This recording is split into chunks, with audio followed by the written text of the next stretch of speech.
Hi everybody. In this example we are going to calculate cost of goods manufactured. And before we do cost of goods manufactured, I want to underline one point, which is calculating finished goods. One way to calculate it is look at all the credit balances here and then look at all the debit balances here. The difference is going to be finished goods. So it's not given in the problem, but I can calculate it with the debit balances on one side and credit balances on the other side. Credit balances before finished goods will exceed debit balances by 5,500. That's one of the ways you can calculate finished goods. Now let's take a look at cost of goods manufactured and income statement. We are going to see we can calculate finished goods in another way. So materials beginning inventory, when we started this venture it was 0, we had all cash, and then we made purchases for $15,000. Available materials hence is 0 plus $15,000. Less ending inventory. We know that the ending inventory was 2,500, so cost of materials used is 12,500. It is no surprise because it's the sum of these guys here, but this is the proper way to demonstrate that. Now let's take indirect materials out, and I'm going to tell you why we'll do that in a second.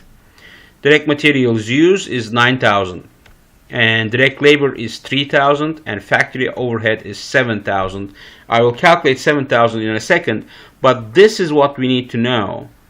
It is direct materials plus direct labor plus factory overhead that is constituting basically your total manufacturing cost. If it's a job order system, it's going to be your cost. So your cost is direct material, direct labor, and factory overhead.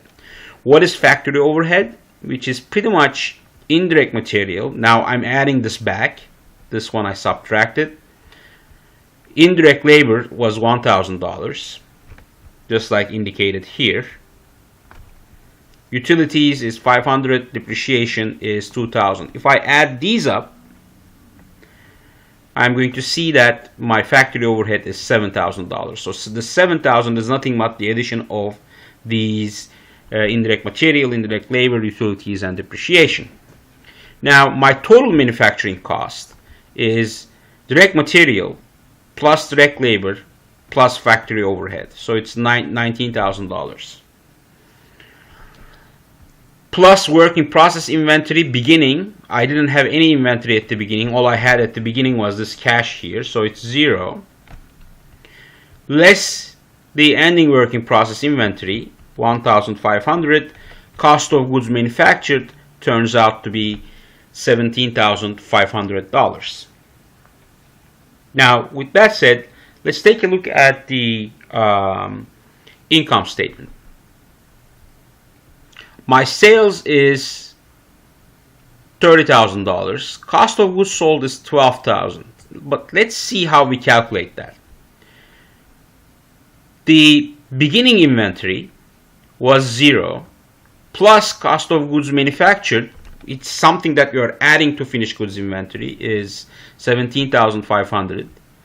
Minus ending finished goods inventory, whatever left in finished goods inventory, is pretty much the transfers out from finished goods inventory, which is your cost of goods sold by definition. So $12,000 is right here.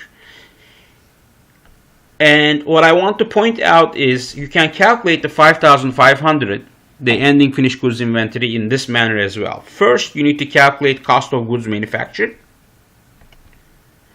And then you have to adjust it based on finished goods inventory beginning and ending. No beginning inventory, ending inventory is 5,500.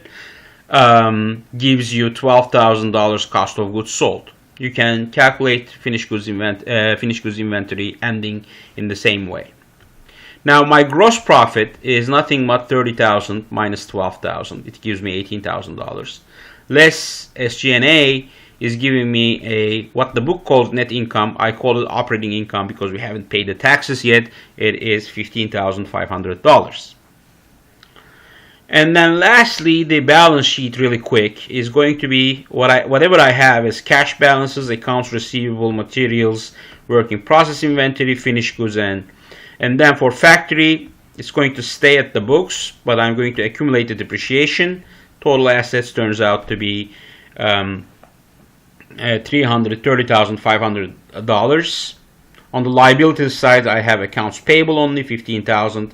My capital stock is remaining at $300,000, and my retained earnings is $15,500 right here. Hope this makes sense. See you in the next video for another example.